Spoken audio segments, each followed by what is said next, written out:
한 주간 특세를 통해서 우리는 예레미야의 심정으로 오직 나는 하나님만 바라리라 이런 결단을 하면서 함께 기도했습니다. 이제 오늘 예레미야애가 마지막 결론이 있는 이 본문을 통해서 예레미야가 활동했던 그 시대와 지금 거의 방불한 고난과 재난을 우리가 맞이하고 있는 이때에 우리에게 절대적으로 필요한 기도의 언어가 무엇인지, 그리고 우리가 기도를 통해서 도달해야 될 최종적인 목표 지점이 무엇인지 함께 나누기를 원합니다. 첫 번째로 오늘 본문의 전체 행간에서 지금 우리가 당면한 현실 속에서 반드시 하나님 앞에 올려드려야 될 우리의 기도 제목을 발견하기를 원합니다. 무슨 기도 제목일까요? 주여 우리를 회복시켜 주옵소서. 오늘 나누려고 하는 설교의 제목 그대로입니다. 주여 우리를 회복시켜 주옵소서. 이 기도를 이 상황에서는 반복적으로 올려드려야 한다 하는 것을 깨닫습니다. 오늘 본문을 보면 2절에서 18절까지 한 구절 한 구절 하나님의 택한 백성 이스라엘이 처한 비참한 현실을 그림을 그리듯이 하나님을 향해서 아뢰고 있습니다. 한 구절 한 구절 역사적인 의미와 맥락적인 의미와 지금 우리와 상응하고 있고 또 조응하고 있는 그 내용을 한 구절 한 구절 살펴보았으면 좋겠습니다만은 시간이 없기 때문에 그리 하지는 못합니다. 이와 같은 모든 구절이 기가 막히고 억장이 무너지는 그런 장면입니다. 2절부터 한번 보십시오. 우리의 기업이 외인들에게 우리의 집들도 이방인들에게 돌아갔나이다. 무슨 말씀입니까? 쉽게 말씀 나누면 조상 대대로 물려받은 유산이 남의 손에 넘어가 버렸다는 것입니다. 불식간에 남의 손으로 휙 넘어가 버렸다는 것입니다. 그리고 우리가 살던 안락한 보금자리가 외출했다가 다시 돌아와 보니까 낯선 사람이 자기 집이라고 안방을 차지하고 있더라는 것입니다. 여러분, 모이지 말자, 모이지 않아야 된다 하는 이야기를 우리가 계속해서 행정당국으로부터도 듣고 또 우리가 가지고 있는 두려움 때문에 또 우리가 조심해야 되기 때문에 그러지 못했습니다. 그러나 소수의 사람들이 계속해서 우리가 모였던 그 시간에 이 자리에서 함께 말씀을 나누고 집중력 있게 기도한 이유가 있습니다. 왜? 우리가 기도하는 이 자리가 우리가 떠나버리면 어느 누군가가 차지해서 우리가 다시 돌아왔을 때 이야기할 겁니다. 너희들 누구니? 그 두려움이 저에게 있었습니다. 그래서 우리 중직자들이라도 사회적 거리두기를 하고 이 자리를 제발 지킵시다 호소를 했던 것입니다. 그리고 함께 우리는 이 자리에서 기도했고 말씀을 나누었고 하나님께 찬양을 올려드렸습니다. 자기 집이었는데, 안락한 자기 집이었는데 돌아와 보니까 엉뚱한 것들이 앉아가지고 이야기합니다. 너희들 누구니? 여기서 뭐하니? 여러분 상상을 해보십시오. 우리의 보금자리가 낯선 사람이 자기 집이라고 안방을 차지하고 우기는 그런 어처구니 없는 상황을 도저히 우리는 영적으로 볼 때 묵고할 수가 없는 것입니다. 그러므로 장로님들께서 이 자리를 지키셨습니다. 교육자들이 함께 이 자리를 지킨 것입니다. 방역수칙을 제대로 지키면서 우리 이 자리를 지킵시다. 이 자리를 지킵시다. 3절 보십시오. 여기서부터 보면 한마디로 난리통인데 3절을 보면 참 뼈아픈 얘기가 나옵니다. 예레미야가 자기 스스로 또 이스라엘 백성들의 정체성을 뭐라고 파악하고 있느냐 하면 고아라고 파악을 하고 있습니다. 고아. 여러분, 고아는 울지 않는다는 말이 있다는 걸 아십니까? 왜 고아가 울지 않겠어요? 고아도 감정이 있습니다. 눈물이 있습니다. 그런데 고아는 울지 않는데요. 왜요? 눈물을 닦아줄 부모가 없기 때문에 울지 않는다는 겁니다. 얼마나 비참한 이야기입니까? 눈물을 닦아줄 부모님이 없기 때문에 고아는 울지 않는데요. 울 필요가 없는 것이죠. 여러분, 이 영적인 참상을 한번 생각해 보십시오. 하나님 앞에서 울지 않는 자들은 영적인 고아입니다. 우리가 왜 하나님 앞에 와서 웁니까? 그 눈물을 닦아주실 그 따뜻한 손을 가지신 하나님을 우리가 이해하고 있기 때문입니다. 하나님 살아계심을 우리는 확정하고 경험하고 있기 때문에 우리는 하나님 앞에서 우는 것입니다. 눈물을 닦아줄 우리에게는 우리의 영원한 아버지이신 하나님이 계시다는 것 기억해 보십시오. 그런데 고아라고 파악합니다. 그만큼 심각합니다.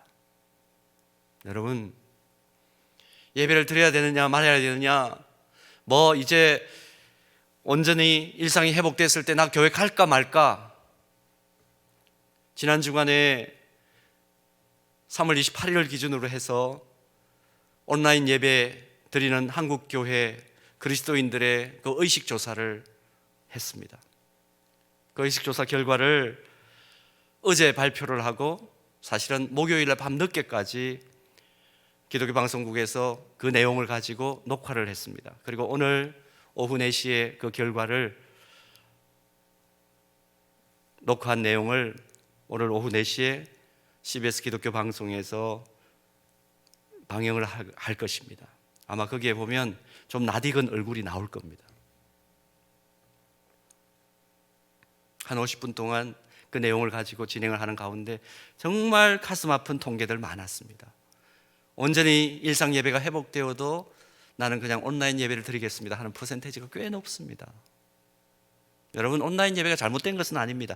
특별하고 특수한 상황 속에서는 자기의 건강과 또 병상에 누워있는 분들, 또 멀리 해외에 나가 있는 분들, 온라인 예배가 필요하죠. 그런데 올 수 있는데도 불구하고, 자유롭게 예배할 수 있는데도 불구하고 온라인 예배를 드리겠다고 하는 퍼센테이지가 꽤 높게 나온 것을 보고 마음이 참 아팠습니다. 목회자로서. 진행자가 저에게 물었습니다. 목사님, 목회자로서는 이게 굉장히 섭섭한 통계죠? 이렇게 물었습니다. 표정 관리를 어떻게 해야 되는지 사실은 좀 힘들었습니다. 여러분, 우리가 고아입니까? 아니요. 십자가 앞에 엎드리기만 하면, 마음의 문을 열고 하나님 앞에 눈물을 흘리기 시작하면 그 눈물을 닦아주시는 하나님이 계십니다. 물론 장소는 문제가 아닙니다. 우리의 마음이 문제죠. 그러나 마음껏 다닐 수 있고 자유롭게 예배할 수 있는 그 시간에도 의도적으로 그 사실을 회피한다는 것은, 그것은 스스로 고아가 되기로 자처한 것이나 다름이 없다 하는 것입니다. 영적인 원리를 잘 파괴. 자, 보십시오. 2절부터 18절 사이에 난리도 이런 난리가 없습니다. 청년들이 노래하지 못하는 상황이라고 표현했던 것을 기억하십니까? 우리가 본문에서 읽었을 때 왜 젊은이들이 맷돌을 등에 지고 다닙니까? 맷돌은 등에 지는 것이 아니라 땅에 놓아두고 곡식을 갈아야 되는 것이 맷돌의 역할입니다. 왜 맷돌을 지고 다닙니까? 전쟁이란 얘기죠. 전쟁통이란 얘기죠. 연세 드신 분들은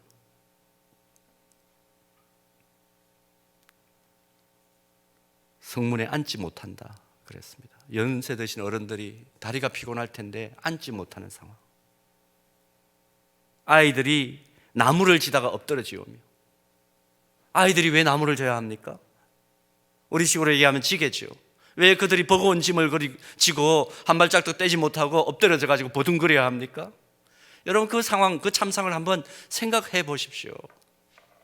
이런 일들 속에서 도대체 무엇을 해야 될까? 그 난리통 속에 지금 예레미야가 서 있는 거예요. 하나님의 사람이 서 있는 것입니다. 오늘 본문을 보면 예레미야는 그 난리통 속에서 뭘 할까요? 멍하게 가만히 있지 않습니다. 여러분, 본문 1절을 우리가 읽었습니다. 본문 1절이 무슨 내용인가요? 기도죠. 여호와여, 우리가 당한 것을 기억하시고 우리가 받은 치욕을 살펴보옵소서. 뭘 하고 있는 겁니까? 현실을 비판하면서 투덜거리고 누군가를 향해서 비판을 하고 불평, 불만만을 쏟아내놓고만 있지 않습니다. 이 난리통 속에 모든 사람들이 황망해하는 그 순간에도 예레미야는 하나님을 향해 엎드립니다. 기도합니다. 여호와여, 우리가 당한 것을 기억하옵소서. 우리가 받은 치욕을 살펴보옵소서. 하나님은 어떤 사람을 쓰시는가? 위기 상황 속에서도, 절망 상황 속에서도 자기 할 일을 하는 사람을 하나님은 쓰십니다. 예레미야는 깨달은 거죠.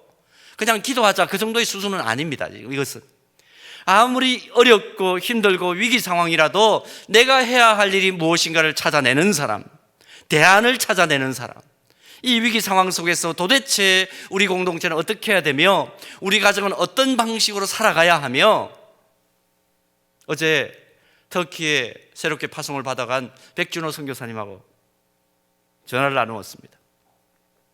힘들지요? 목사님 힘들지요. 지금 딸하고 아들하고 뭐 해요? 얘네들이요, 영어 공부를 지금 열심히 합니다. 밖에 나가지도 못하고 학원도 못 가고 그러니까 지금 영어 공부를 열심히 합니다. 얼마나 좋은 안에 인터넷 프로그램이 많겠습니까? 아마 나름대로 지혜롭게 그 시간들을 활용하고 있을 겁니다. 아마 이 코로나19 사태가 끝나면 모르겠어요. 제 생각에는 그 아이들이 똑똑한 아이들이니까 또 영어에 나름대로 도사가 돼가지고 학교 가가지고 전혀 어려움이 없는 방식으로 공부를 할 수 있지 않을까 싶습니다. 난리통 속에서도, 위기 상황 속에서도 자기가 해야 될 일이 뭔가 하는 것을 찾는 사람을 하나님 쓰시는 거죠. 대부분의 사람들이 그러나 어떻습니까? 현실을 비판하면서 투덜거립니다. 이건 뭐야? 누군가를 향해서 비판을 합니다. 누구 때문에 내가 이런 어려움을 당한다고 불평, 불만만을 쏟아내놓고 있는 그런 모습들을 봅니다. 가만히 보면 위기 상황 속에서 저 사람은 계속해서 함께 동력해야 될 사람이다, 아니라는 게 선명하게 표가 납니다.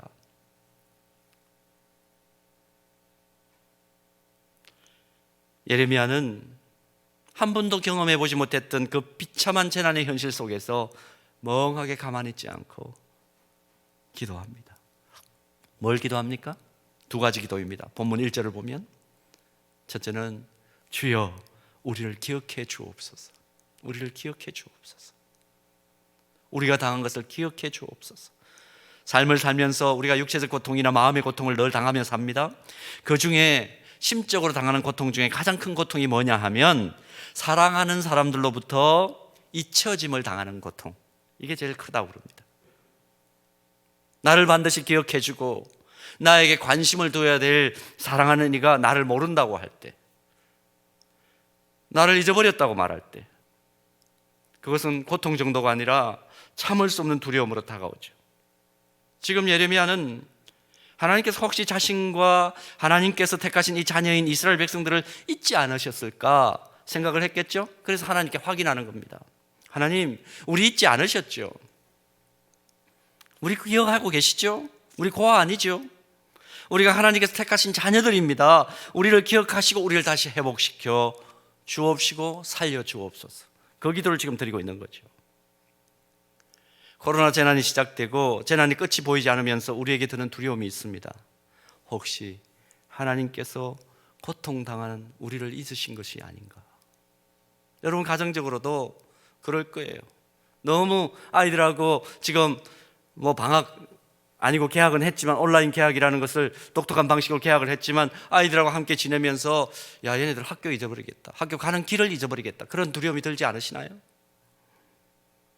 혹시 하나님께서 이 땅에 사는 하나님 자녀들 잊어버리시고 그 따뜻한 손을 놓아버리신 것은 아니신가? 그런 두려움이 문득문득 기도할 때마다 들 때가 있습니다. 공동체 예배를 드리지 못하는 시간이 5주, 6주, 7주를 지나면서 마음속에 불쑥불쑥 올라오는 두려움이 있는 거예요. 내일도 부활주일, 우리가 어쨌든 방역수칙을 제대로 지키면서 1부, 2부, 3부 예배를 부활주일 예배로, 감사 예배로, 축하 예배로 올려드리려고 하는데 제 안에 솔직하게 두려움이 있습니다. 과연 예배당이 오픈되었을 때 과연 우리 성도들은 몇 %나 올까? 두렵죠. 교회는 더 그래서 철저히 준비해서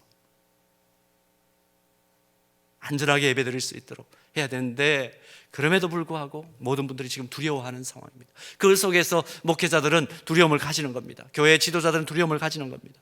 이게 계속해서 시간이 길어지면서 혹시 하나님께서 우리 교회를, 한국 교회를, 주님의 교회를 잊어버리신 것은 아닌가? 예배 공동체인 교회를 아예 잊어버리신 것은 아닌가? 지난 주간에 권사님 한 분과 전화 신방하면서 참 가슴 아픈 말씀 듣고 함께 울었습니다. 목사님, 하나님이 우리가 너무 자기중심적으로 예배 드린다고 그 예배 싫어하시고 그냥 우리 잊어버린 거 아니실까요? 여러분 어떻게 생각하십니까? 그러나 다시 성경으로 돌아옵시다. 성경을 보면 하나님께서 우리에게 이렇게 대답해 주십니다. 이사야 49장 15절 말씀. 여인이 어찌 거점 먹는 자식을 잊겠으며 자기 태에서 난 아들을 긍휼히 여기지 않겠느냐. 그들은 혹시 잊을지라도 나는 너를 잊지 아니할 것이라. 여러분, 이 약속의 말씀을 우리 믿읍시다. 오늘 부활주의를 앞두고, 내일 부활주의를 앞두고 주여 회복시켜 주옵소서라고 기도할 때 하나님께서 우리를 회복시켜 주실 것을 믿는 것은 자신의 젖을 먹이는 어머니가 그 아이를 결코 잊지 않고 잊어버릴 수 없는 것처럼, 모르겠어요, 혹시 만에 하나 잊어버리는 경우가 그 어머니는 있다 할지라도 하나님은 택한 자녀들을 결코 잊어버리지 않으시고 날마다 선한 길로, 형통의 길로 인도하시고 꼭 필요한 은혜를 다시 베푸신다는 확고한 신뢰의 토대가 우리 안에 형성되기를 주님의 이름으로 축복합니다. 그러므로 우리를 기억하시는 하나님을 향해 주여 우리를 회복시켜 주옵소서 담대하게 기도할 수 있는 것입니다. 또 하나 본문 1절 속에서 발견하는 예레미야 기도의 내용은 주여 우리를 살펴보옵소서 하는 기도이죠. 지금 우리가 직면하고 있는 치욕을, 당하는 어려움을, 고통을 살펴보아 달라는 기도입니다. 우리가 본문 2절, 본문 3절 이미 살펴보았습니다. 아버지 없는 고아와 같은 황망한 형편, 지천에 흐르는 물조차 돈을 내고 사 먹어야 하는 처량함과 굶주림에 지쳐가지고 피부가 흑갈색으로 변해버린 안타까운 상황, 원수들에게 목이 쫄려가지고 숨조차 제대로 쉴 수 없는 기가 막힌 현실, 이 비참한 현실을 살펴보아 주시고 회복시켜 주옵소서, 그렇게 기도하고 있습니다. 지금 코로나 재난 때문에 전 세계 사망자가 계속 늘어나고 있는 것을 우리가 숫자로만 지금 보고 있습니다. 20세기를 지나고 21세기에 들어온 지금 역사를 조명해 보면 1, 2차 세계대전이라고 불리는 그 전쟁으로 인해서 수많은 사람들이 죽음을 맞이한 그 이후에 여러분, 과학기술이 이렇게 발달하고 의학기술이 이렇게 발달했는데 시신을 길거리 냉동차에 안치할 정도로 수많은 사람들이 갑자기 이렇게 세상을 떠난 적이 있습니까? 그 상황 속에 지금 우리가 있습니다. 그런데 문제는 세상을 떠나신 분들의 그 안타까움도 우리에게 큰 아픔이고 말할 수 없는 아픔이지만 더 기가 막힌 상황은 무엇입니까? 청년들이 노래를 할 수가 없습니다. 사람들의 먹고 사는 문제, 살아있는 사람들이 이제 먹고 사는 문제가 대두되기를 시작합니다. 수많은 전문가들이 이구동성으로 향후 2개월 이내에 이 코로나가 잡히지 않는다면 세계 경제는 곤두박질 칠 것이다. 식량 자급자족이 힘든 나라들은 너무너무 어려울 것이다 하는 것을 내다봅니다. 기업을 경영하는 분들이 직원들의 월급 때문에 밤잠을 이룰 수 없다는 것이 현실입니다.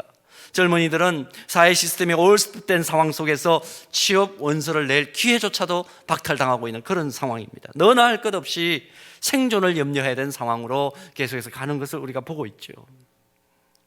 자, 지금 이런 현실 앞에서 누군가를 향해서 손가락질하고 누군가를 향해서 투덜거리고 누군가를 향해서 비판하고 불평이나 해야 될 때입니까? 결코 그렇지 않습니다. 이건 사치입니다. 사치. 영적인 공동체도 마찬가지입니다. 여러분, 지금 신천지와 함께 우리가 동료의 취급을 받고 있는 이 상황 속에서 교회가 도대체 뭘 해야 할 것입니까? 서로 함께 같은 신앙을 고백하는 사람들이 서로 지금 투덜거리고 비판하고 뒤에서 수군거리고 그렇게 해야 될 때입니까? 그럴 시간이 없습니다. 그건 사치입니다. 교회가 다시 온전히 하나님 앞에 예배드릴 수 있는 상황이 되었을 때 도대체 우리가 해야 될 일이 뭔가? 왜 이따구로 해놨느냐? 그 얘기를 할 때가 아닙니다. 하나님께서 어떻게 생각하실까요? 아니, 이것들 아직도 정신을 못 차렸구나, 그렇게 생각할 거예요. 지금 어떤 것들이 이랬네 저랬네. 여러분, 진리의 문제가 아니면 이제는 뭡니까? 다름을 인정해주는, 정말 포용해주고 이해해주고 함께 하나님 나라를 꿈꾸는 것이 필요한 그런 때입니다. 시간이 없습니다.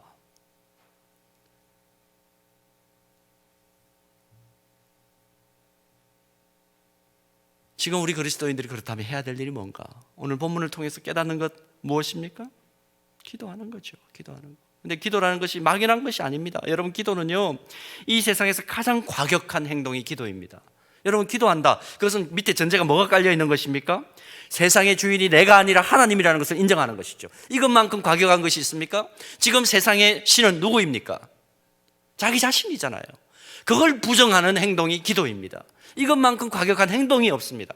오늘 이 시간에 나온 여러분들은 전부가 다 과격하신 분들이에요. 왜요? 세상의 주인을 나로 인정하지 않고 하나님으로 인정하는 가장 레디컬한, 과격한 그런 분들이십니다. 한 주간 우리가 새벽마다 기도한 기도 제목 기억해 보십시오. 주여, 우리를 기억하여 주옵소서. 계속해서 한 마음으로 주여, 회복시켜 주옵소서. 간절히 기도해 왔습니다. 왜? 투덜거릴 시간이 없기 때문에. 이 위기의 상황 속에서 영적으로 깨어있다면 그럴 시간이 없기 때문입니다. 공허한 토론을 할 시간에 어려운 이웃을 위해 한 번이라도 더 할 수 있는 한 기도하고 사랑의 손길을 내밀어야 되겠다. 정상적인 그리스도인이라면 그렇게 생각을 해야죠. 두려움에 떨 시간에 한마디라도 더 서로 격려하며 위로하며 한순간이라도 더 서로를 위해서 중보기도하는 것이 필요합니다. 그리스도인 가정입니까? 한순간이라도 더 이 아이들하고 볼 수 있는 귀한 기회를 하나님께서 나에게 허락해 주셨구나 생각하고 그들을 감싸 안고 그들의 미래를 또 장래를 위하여 격려하고 어떻게 하면 세워내고 어떻게 하면 축복할까 하는 것을 기억하고 움직이는 것입니다. 짜증낼 시간이 없습니다, 여러분. 우리가 기도했던 대로 하나님께서 세계 각국의 정부 지도자들에게 지혜를 주셔서 자국 이기주의를 버리고 모든 나라가 힘을 합해서 세계 시민의 행복을 위해서 또 평화를 위해서 안전을 위해서 이 난국을 타개할 수 있는 대안과 실천 프로그램을 만들 수 있도록 기도하는 것, 그게 지금 우리가 해야 될 일이고 또 우리가 할 수 있는 일이 있다면 지금 최선을 다해서 그 대안적인 일들을 찾아서 행하는 것입니다. 그것이 오늘 본문을 통해서 얻는 중요한 교훈입니다. 자, 그래서 우리가 이런 기도를 드리고 가장 대안적인 행동을 해서 궁극적으로 그렇다면 우리가 도달해야 될 최종 목표는 어디일까요? 크게 두 번째로 오늘 본문을 통해서 확인하는데 본문 21절을 보십시오. 이거 우리의 기도가 되기를 바랍니다. 우리 다 같이 한번 이 본문 21절 봉독하겠습니다. 여호와여, 우리를 주께로 돌이키소서.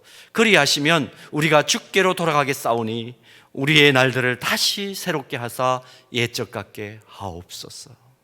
아멘. 우리의 날들을 다시 새롭게 하사 옛적 같게 하옵소서. 예레미야가 애타게 기도한 최종 목표 지점입니다. 소극적으로는 이 옛적이 언제이겠습니까? 심판이 임하기 전의 옛적입니다. 적극적으로는 가장 아름답고 영광스러웠던 옛적을 의미합니다. 오늘 우리에게는 이 목표를 가진 기도가 필요합니다. 사랑하는 기도 동역자 여러분, 하나님께서 모든 재단을 걷어가 주시고 우리를 회복시키셔서 옛적 같게 해주셔야 될 것 도대체 무엇입니까? 현실적으로는 우리 가정과 우리 사회와 이 나라와 세계 시민사회 또 우리 교회가 일상으로 그냥 회복되는 거죠. 그냥 진짜 1월달처럼 작년 12월달처럼 그렇게 일상이 회복되는 거, 그거 우리가 기대하며 기도합니다. 다 제자리로 돌아가고 일상이 그냥 특수한 상황이 아니라 바로 우리의 그 누렸던 그런 상황으로 되는 거. 더 나아가서 우리가 옛적 같게 하옵소서 하는 것 의미는 뭐냐 하면 우리가 누렸던 가장 아름다운 때가 있었을 것입니다. 여러분, 과거를 추억할 때에 정말 그때는 좋았어, 그렇게 얘기하는 때가 있죠. 그때로 돌아가는 것입니다. 단순한 일상 회복이 아니라 하나님께서 우리에게 부어주셨던, 정말 쏟아붓도록 부어주셨던 그 은혜의 때, 그 영광의 때로 완전하게 복원시켜 주옵소서. 그것을 옛적 같게 하옵소서. 그 마음으로 예레미야는 지금 기도하는 것입니다. 여러분, 모든 상황들이 그렇게 되기를 바랍니다. 난 그 중에 특히 우리 영적인 시각에서 우리의 영혼과 영적 공동체를 바라보고만 얘기 잠깐 나누겠습니다. 옛적 같게 하옵소서. 우리 영적인 시각에서는 도대체 무슨 회복을 의미하는 것이냐? 첫 번째는요, 주님을 향한 우리의 사랑과 예배를 사모하는 우리의 열정, 주님 나라를 향한 열심과 헌신이 옛적과 같이 회복되는 것을 의미합니다.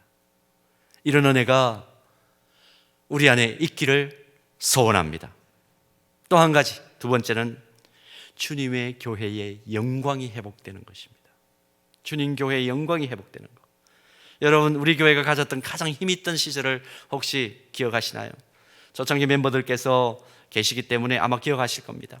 정말 온 성도가 역동적으로 예배하고 미래 세대를 말씀으로 교육하여 키워내고 서로 한 몸같이 사랑하고 때를 얻든지 못 얻든지 복음 전하기 위하여 몸부림치고 지역 사회에 저 서영교회 정말 이웃들 섬기고 필요한 것들을 나누면서 소망의 거루터기로 이 지역에 우뚝 세워져 있는 가장 아름다운 교회야.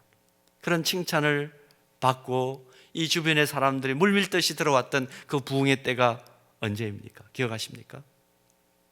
60년대였나요? 70년대였나요? 80년대였나요? 90년대였나요?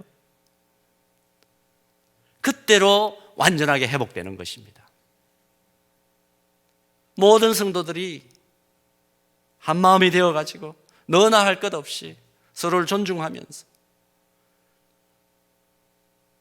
틀림과 다름을 잘 구분하면서 다름을 인정해주는 깊이 있는 영성을 가지고 함께 주님의 손발이 되기를 소원했던 그때로 완전히 복원되는 것입니다.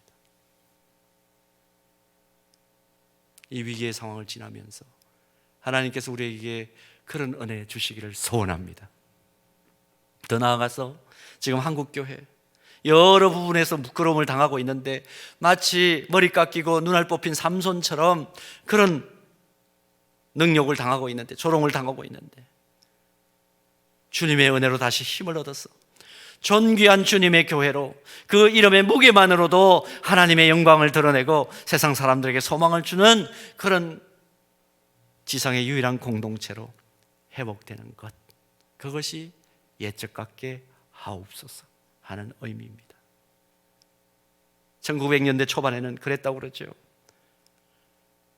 정부의 당관 오리들이 그리스도인이 많은 지역에는 자기는 부인받아도 가지 않겠다고. 이유가 무엇입니까? 그리스도인들, 그 정직한 사람들, 그 사람들 때문에 자기가 가가지고 이익권을 챙길 수가 없으니까 나는 그곳에 가지 않겠다고. 그런 교회의 영광이, 교회의 그 이름의 무게만으로도 가치를 존중받는, 그리스도인이라는 그 이름의 무게만으로도 인정을 받는 그런 옛적 영광이 회복되는 그런 은혜가 우리에게 있기를 소원하는 것입니다. 그러므로 우리 함께 한 주간 동안 우리가 날마다 주여 우리를 기억하여 주옵소서, 우리를 살펴보시옵소서, 그래서 주여 우리를 회복시켜 주옵소서. 한 주간 동안 부르짖었지만 그러나 이 기도는 온전한 회복이 있을 때까지, 정말 그 옛적 영광이 회복될 때까지 우리 교회로서는 매일 열심하다 기도하는 그 한마음 기도를 우리는 쉴 수 없는 것입니다. 기도는 가장 과격한 행동이라고 그랬습니다. 그리고 진정한 기도는 기도한 대로 움직이는 것이라고 했습니다. 자비와 긍휼에 풍성하신 하나님께서 우리를 다시 살리시고 우리를 어제보다 오늘이, 그리고 오늘보다 내일이 더 나은 하나님의 사람, 주님이 사랑하시는 서연교회, 또 하나님 함께 하시는 한국교회로 세워주실 때까지 우리는 그 기도를 쉬지 않기로 오늘 이 새벽에 결단해야 하는 것입니다.